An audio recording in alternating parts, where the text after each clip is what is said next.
like to introduce Dr. Daniel Dunn, the Director of the Centre for Biodiversity and Conservation Science, to say a few words. Thank you, Dr. Dunn. Thank you, Jacqueline.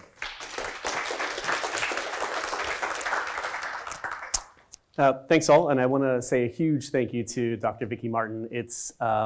She has pushed more than anybody for a long time now. Anybody knows her knows that this is like a constant refrain, always trying to figure out how to get more social scientists together, always reminding us of the lack of social scientists in the room, and this has been a huge, huge effort on her part, so I just really want to acknowledge what she's done and say that how essentially tragic it is that she is not able to be with us here today. I hope at some point today maybe we can get her on a cell phone or something and just let her know how much we all appreciate her and thank her for pulling this together, along with the museum and all the other organizers that have participated in this. Thank you very much for the invitation. I say that, but I'm kind of joking about it as well, because when Vicki, let me say one other thing. Later on the panel this morning, we will also have Kabi Kabi First Nations people here, and their sea country also aligns or is right next to Quandamuka, so I want to make sure we acknowledge them directly as well, and the work that we do with them and on their lands. So when Vicki asked me to do this, she asked me to do it partly because we gave her money, which is a terrible reason to do things. And if you know me, it's absolutely unnecessary to ask me to do this sort of thing. And I kind of looked at her and I was slack-jawed. I was like, you want a natural scientist who is a modeler by training to give a talk to social scientists to help set the scene and explain why social science is super important. So, yeah, and they're not gonna run me out of the room. I don't think so. Okay, all right, we can give this a go. And I thought about it for a while because this is not a keynote. There's no way that I can give a keynote about social science. What I can do is talk to you a little bit about why social science is important, but I'm not actually gonna do that this morning. I'm gonna do it from the opposite perspective. I'm gonna try to explain to you how many times I've failed in my career and why basically social scientists are at fault for all of those times because I didn't have a social science partner because I wasn't smart enough to go out and find one before I started the project. And so I can say that most of my failings have come from that basic fact. A natural scientist who gets himself or herself too involved in a process that fundamentally requires social science at its heart. And you all know this, I'm preaching to the choir with this, but maybe you'll be amused at some of my examples. So, example number one, and I expect you'll get the point after just a couple of these. About, I don't know, 10 or 15 years ago, I was given, the lab I was working with was given $1 million to hand out to projects to develop ecosystem-based management tools. And this lab was the Marine Geospatial Ecology Lab at Duke University. And there are a load of terrific nerds in this lab. I worked directly with a guy whose previous job was as the supervisor for Microsoft Update, right? Like the little clippy that used to come up and tell you that you had to update Microsoft. He actually ran that thing. So the two of us got together and developed an application for these ecosystem-based management tools. This application would put the Australian Research Council applications to shame. It was pages and pages of questions about requirements gathering and delivery logistics. It was designed by nerds, for nerds, and it was amazing. This thing was probably like 16 plus pages of questions about the software and what people were gonna do in designing the software. It was amazing, except that it wasn't. One of the tools of about 13 or 14 that we funded was actually generated by discussions with communities, a single community, and driven by questions from that community that they were trying to have answered.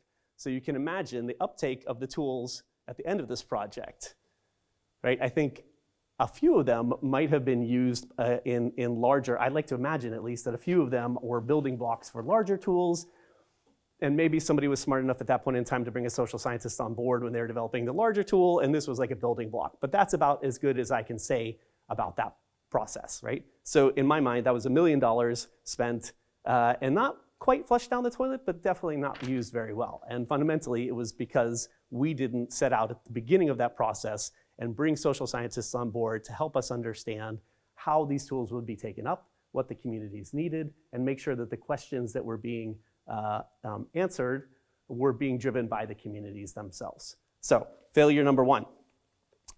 Example number two, and this one's actually a little closer to the heart. That one was financial, but this one was closer to my heart. My PhD work was on bycatch. I was trying to understand how dynamic management, so how we could create sort of area-based management tools. We could identify places in the ocean that moved and move with them to better stop bycatch, better stop catch of things that we didn't want, or depredation events, an event where maybe sharks or seals were eating the fisherman's catch. So at that time, dynamic management wasn't really a thing. We hadn't coalesced this idea. We were just sort of beginning to pull examples together. So I thought I was at the beginning of something super, super cool. I thought my work was going to be groundbreaking, and I was going to save the fishermen from themselves because they desperately needed saving, and I was going to have some pretty awesome solutions. And I also had an amazing data set. A student that I had been working with later, who was a social scientist, later went on to be a sector manager for a fisheries sector. And he worked with the fishermen to convince them that even though I was a nerd, I was going to provide something that they would be able to actually implement on the ground. And he managed to get 33 vessels to sign off on agreements to allow me to use their data. So I had really high resolution data. I had a brand new idea. I had fairly reasonable modeling skills, and I was ready to go about my work. I was ready to do some space-time Ripley's K's. I had local indicators of spatial autocorrelation that I was going to use. I had all these sort of cool statistics that I was ready to throw at the problem. And before I even got started, the fisherman said, "This isn't a problem anymore." I said, "What do you mean?" I said, "Well, there's this other person, this woman, who's working with the community just down the road, and they are the scallop fishery, and they actually take lots more bycatch than we take. And she's developed a solution that has worked so well that the scallop fishery, which is actually the most profitable fishery in the United States, has given back most of its flounder quota, and we have been given that flounder quota, so we don't actually have a bycatch problem anymore." Wow, okay, that's really depressing for me. It's awesome for you, it's awesome for the fish, but there goes my PhD. I was like, okay, well, damn it, what is this solution? What did she do? Which one of these amazing things did she do? And it turns out her solution was amazingly simple. She talked to the community. She actually worked with the community.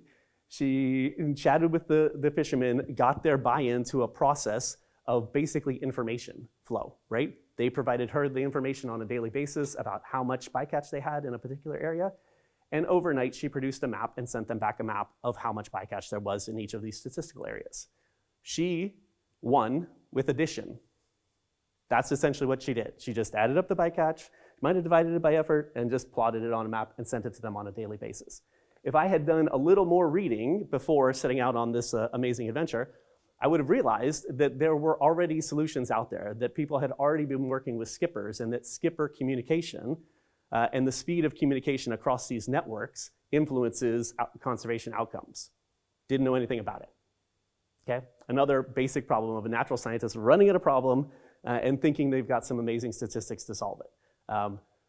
I still managed to do the PhD and publish those papers. They're probably not quite as cited as they would be if I had bothered to actually sit down with the fishermen and work directly with them.